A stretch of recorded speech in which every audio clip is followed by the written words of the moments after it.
Hi there. My name is Matt Hames, and I'm the Associate Vice President for Digital and Social Strategy at 3 Enrollment Marketing, where you can see way up there, 3 Enrollment Marketing. Today I'm going to talk to you a little bit about the Fediverse and decentralized social networking. This morning, as I was walking my dog and thinking about life, I thought to myself, should higher education get a Mastodon server? So I posted that on LinkedIn, and some people said, I'm sorry, what?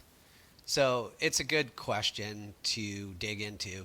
So let's dig into it as I advance the slides. First of all, I want to tell you a little bit about 3E. We live for this. We have so many cool things happening at 3E. If you're interested, you can check us out. I'm going to put the link to our company page in the comments of this post if LinkedIn lets me. If not, just check it out. 3 Enrollment Marketing. We are doing some amazing things. We are hiring. If you know anybody who is interested, we have open jobs. So come and join us. We are doing some incredible things, and I mean, sometimes we look at the things that we're doing and it's just amazing. So if you're interested, take a look. We just are so many incredible professionals working so hard. Yesterday at our all hands meeting, Tuesday anyway, it doesn't even matter the day, but we celebrated everybody with Dolly Parton music, laughs, gifts. It was just incredible. It's just such a fun and interesting place to work at. So we live for this. Now, here back to the question.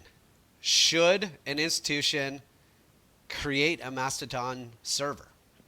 Before we get into this, let's talk about what social media is. So a social media 101 backtrack.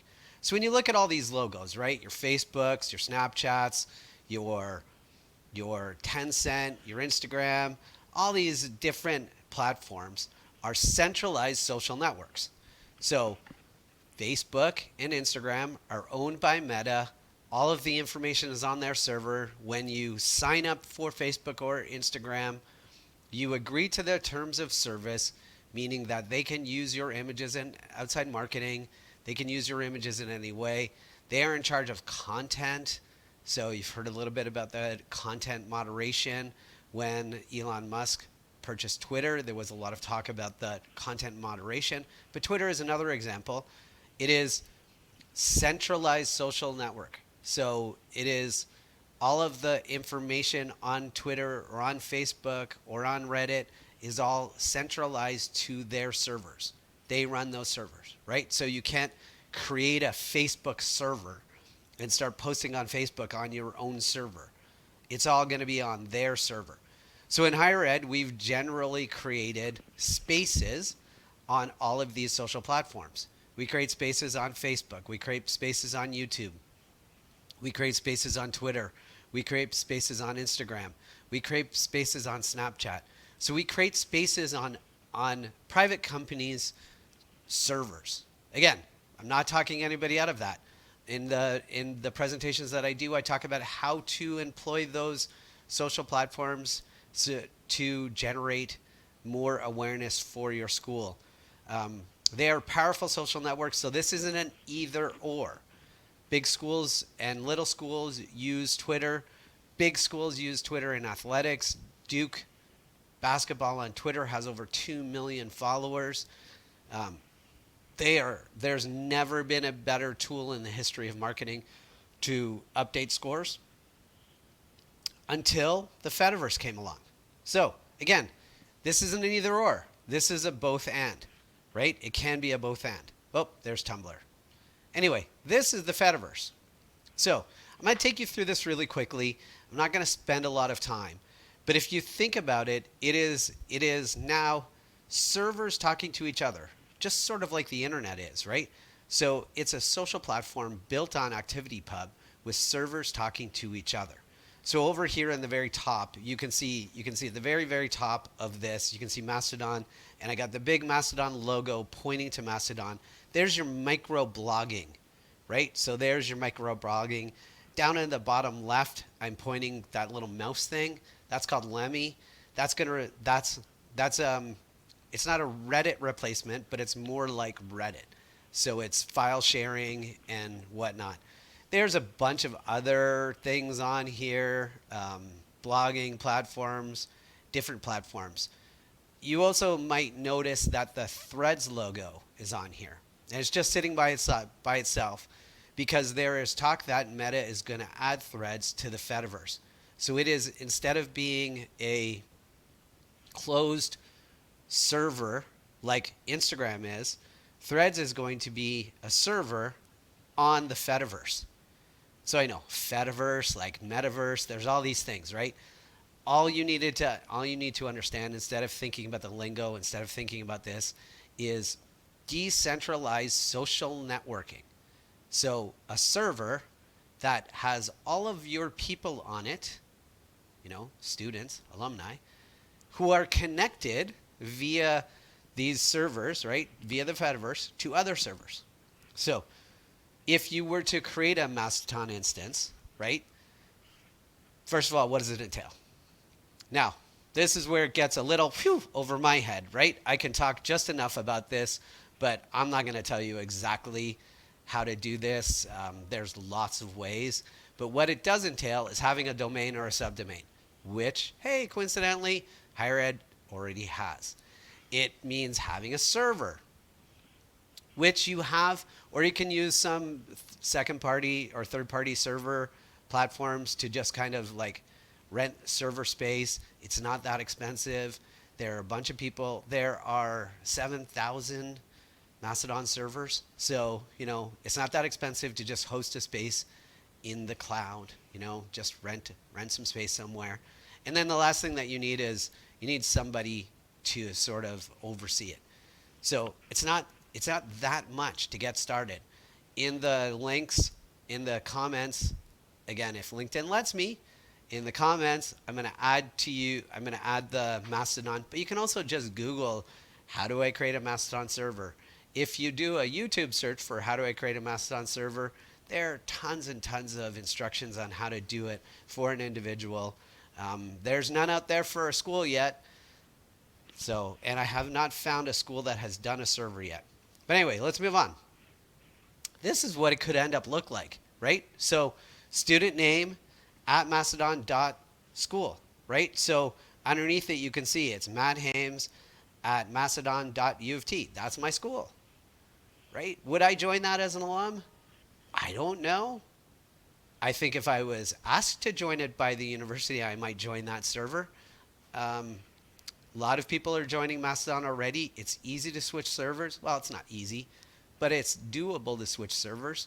So you could join it just to get your name, right? So this is just a chance to get your name because hundreds of thousands of people graduated from U of T. There has to be another Matt Hames. So, I would get my name as soon as I can. Anyway, moving on. This is what it would look like. So what are the upsides? The upsides obviously are control. That is a huge thing. You own this platform. It's yours. You control it. You invite people to it. You invite current students. You invite prospective students. They become alumni. It's a place for you all to chat. It's like the best way to think about this is like a Twitter group is the best way to kind of think about this. So it would be a Twitter group whereas instead of it being twitter.com/ it would be it would be mastodon.yourschool. So that would be the cool part about it. That's what we're saying. That's the potential, right? Again, I am not here to tell you to do this. I'm just telling you that could be the upside. You are in control of your own social platform on the Fediverse. And because Mastodon is basically a not-for-profit, it probably is not going to go away. I mean, it might go away if they run out of money and not enough people give to it, sort of like Wikipedia. But, if you give to Wikipedia right now, thank you. By the way, thank you. But Wikipedia is fine. Seems fine. I don't know. I give. But it's not a for-profit instance. So as long as the money keeps flowing and the donations keep flowing, it's not going away. So those are all the upsides. Now, what are the downsides?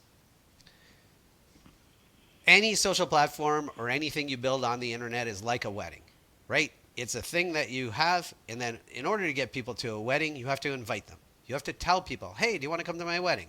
Now, a wedding is obvious, right? If I invite you to my wedding, you have an idea of what it's going to be because you know when it is and you know where it is. So you have an idea of what it's going to be. So you either say yes or no. But if you don't invite anybody to a wedding, it's not going to be very fun. A social platform is like that, especially a social platform with nobody in it. You have to continually invite people. This has to be a solid thing that you decide to do. You're going to invite people.